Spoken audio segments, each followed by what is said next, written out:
I always tell people, just call me Jeanne, never Miss Nott. Mark Twain once said, if you want to cheer up yourself, first try to cheer up someone else. I think that's why I enjoy stand-up comedy so much. I'm a senior comedian, which means that I mostly entertain senior citizens. And the greatest part about telling jokes to seniors, I never have to write new material. A few weeks ago, I entertained at a memory care center in Loveland. And when I walked in, everyone was so warm and welcoming to me, and finally I just went up to a little lady and I said, excuse me, do you know who I am? She looked at me and said, no, honey, but if you go to the front desk, they'll tell you. I always think that it's good to start a story with something that will grab the attention of the audience. And what a better way to grab the attention than to tell a joke. And this joke actually fits in with my story. Okay. Two elderly women are in a doctor's office waiting for their appointments.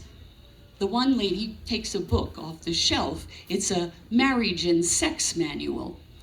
She's looking through it, and finally at one point she leans over to her friend and says, Gladys, when your husband was alive, did you ever have mutual orgasm? The woman thought for a moment and said, no, I think we had Mutual of Omaha. I love telling jokes to seniors. Keeps me going. Anyway, what I want to talk about now is when I was last on stage, it was unusual here. I was at the Tailspinner Lounge, and I told a story very much unlike what I usually tell. I usually put a lot of comedy in. But this was a true story, one that took place in 1970. I was living in New Jersey with my parents, and I had to tell them I was pregnant. It was difficult, and my parents decided that they would send me off to Nebraska to an unwed mother's home to have the child. I wanted to keep the baby, but they told me they would disown me if I did.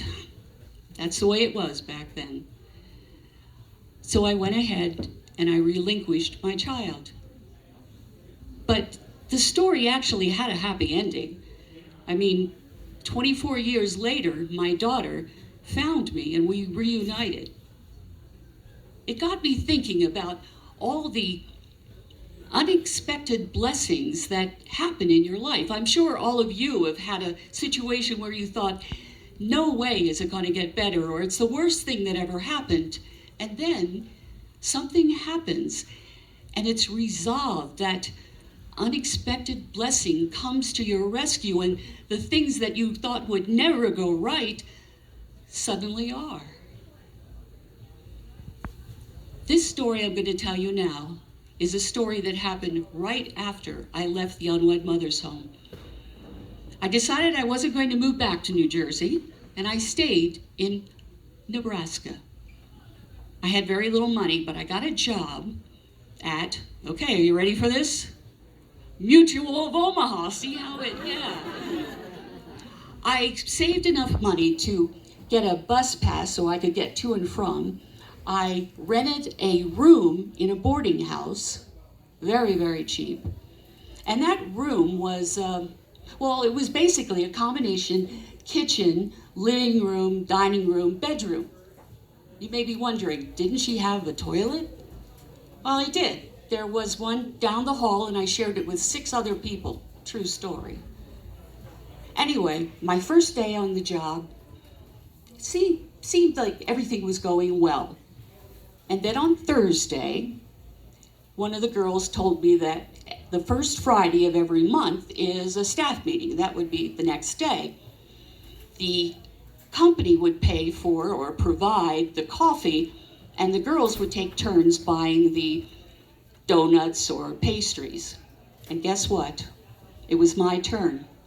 My turn, and I was broke. I mean, I didn't have money for one donut, let alone 2 dozen. But I didn't want to cause attention to myself, so I said, sure. The next morning I was on the bus, empty-handed because I couldn't afford them and I had no friends. When I got to Mutual of Omaha, I walked in and I went to the elevator and the door opened and I stepped in and I pushed the 9th floor. And then I heard a rustling and I turned around and there was a really nice dressed man standing in the back and he was folding up his newspaper, put it under his arm and said, "Good morning, young lady, and how is the world treating you today?" I don't know if it was my state of mind or if that caring attitude that he gave me, but I started crying. And through tears, I told him I just started the job and they told me I had to bring in donuts for the staff meeting and I didn't have the money and I didn't know what I was going to do. And just then, the elevator door opened and I left. A few minutes before the meeting started, I went to the conference room. A few of the girls were already there. And I heard a noise, and I saw coming through the door a woman pushing a cart, and on the cart was a lovely sterling silver, I assume it was sterling silver, I don't know, coffee set. And beneath it, china, cups and saucers. I was expecting cups, but not china. And the next thing that happened, boy, I'm telling you, my mouth is so dry. Does anybody have some water I could just sip? Thanks.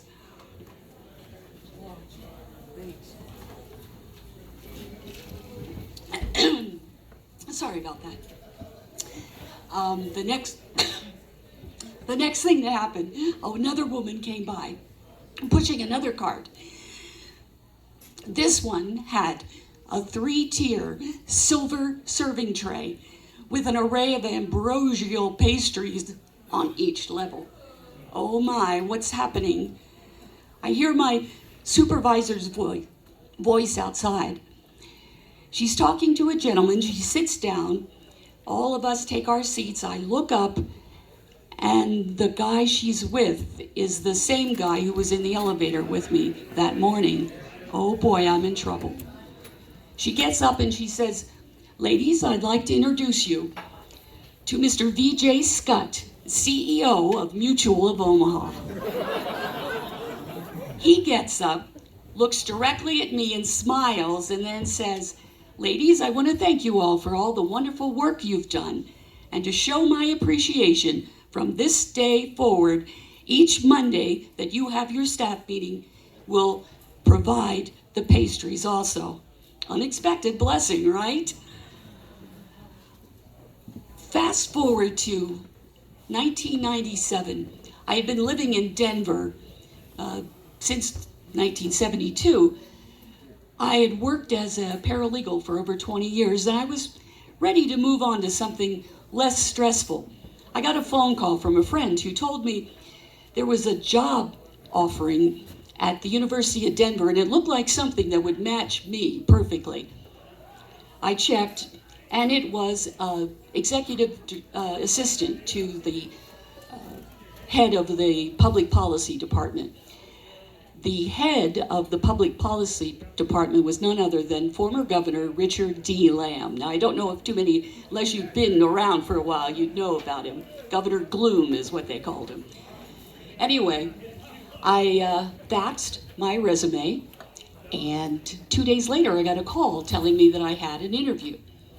I arrived at DU and Governor Lamb met me. He took my resume and we were both seated. He read it and then all of a sudden looked up and says here, "You do stand-up comedy. Heard any good jokes lately?" As a matter of fact, I did, and I told most of them to him. And I ended with the pièce de résistance, my suit joke. The suit joke was an old from vaudeville, and it was passed down to me by my grandfather. Anyway, what happened next really blew me away. He looked down at his watch and said, "Oh my God, I've got a class in 5 minutes, Jeanne. It's clear across campus. Thanks for stopping by." And he left. He left. I had just told 20 minutes worth of jokes to a prospective employer, and he gets up and leaves. I mean, could things get any worse? A couple days later, I get another phone call from DU, and they tell me that Governor Lamb and a couple of the professors in the department wanted to see me. So I headed back. I walked in the conference room, and Dick said, "Gentlemen, I'd like you to meet my new executive assistant, Jeanne Nott." Now, I thought that was the big surprise, but then he turned to the other professors and he said, "Jeanne, I told them that you'd do the suit joke for him." And I did. Working for Dick Lamb was probably one of the best jobs I ever had. I got to meet and serve as a liaison with political figures and media. I even struck up a conversation with former Wyoming Senator Alan K. Simpson, who also loved to tell jokes. And we share jokes at least once a month. But probably the best thing that ever happened was that I met my husband at DU because of Dick. Let me explain. My husband was teaching political science at Metro State, and he had always wanted to teach at DU. His dean told him the thing you have to do is talk to Dick Lamb. So my husband, Paul, well, he wasn't my husband then, Paul called and wanted to set up an appointment. Now, the thing is, Dick Lamb never met with prospective employees. He'd always just send them over to HR. But there was something about this man's voice on the phone, his sense of humor, and I worked my magic and got him an appointment. He walked in to the office, and I was blown away. He had these gorgeous blue eyes. He was dressed to the nines. In fact, he had a yellow tie on that was just marvelous. And then I did something, I can't believe I did it, but I got up from my desk, I walked right up to him, I grabbed the tie, and I said, "That is a gorgeous tie." He told me later that I had him at the tie. Anyway, he went upstairs, he talked to Dick. Long story short, he didn't get the job because they didn't have any openings, but when he came down, he asked me out to lunch. I said yes. We had a nice lunch, a nice talk. It was great. And then, 2 years later, we got married. And guess who performed the ceremony? Dick Lamb. We went on our honeymoon to Vail. And when we arrived, it was our wedding day, there were signs saying that Gordon Lightfoot was playing there that night, a one-night performance at the Ford Theater. Gordon Lightfoot was my very favorite, and also Paul's.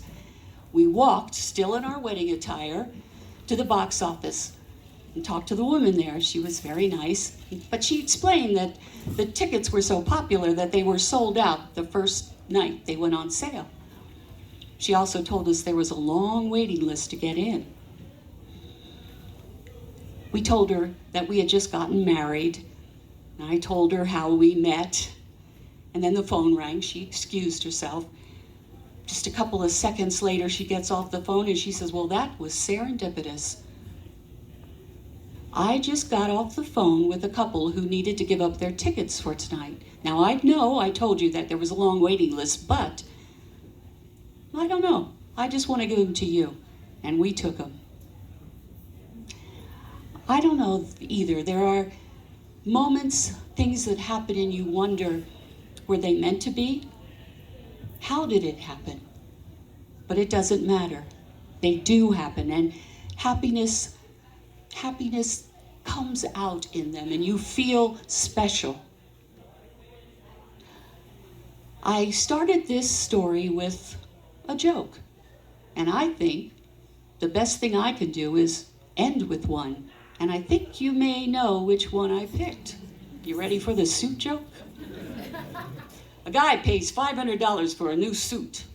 Walking down the street, he runs into a friend. He says, "Hey, I got a new suit. What do you think? One guy says, you know, that's a sharp-looking suit, but did you realize the left pant leg is about an inch longer than the right? The guy says, oh my God, what am I going to do? He says, don't worry about it. He says, I got a trick of the trade here. Fold it over, put your knee on it. So the guy is walking down the street like this. He runs into another friend. He says, hey, I got a new suit. What do you think? The guy says, that's a nice looking suit, but a little big right in here, don't you think? The guy says, don't tell me. Folds it over, puts his arm on it. Walking down the street like this, he runs into another friend. He says, you like the suit? He says, hey, that's a sharp suit, but it's big right up here in the shoulder. The guy says, all right. So he folds it over. He's walking down the street like this, and two doctors walk by, and one doctor says to the other, oh, look at the terrible condition that man is in. The other one says, yeah, but look how terrific his suit fits. Thank you.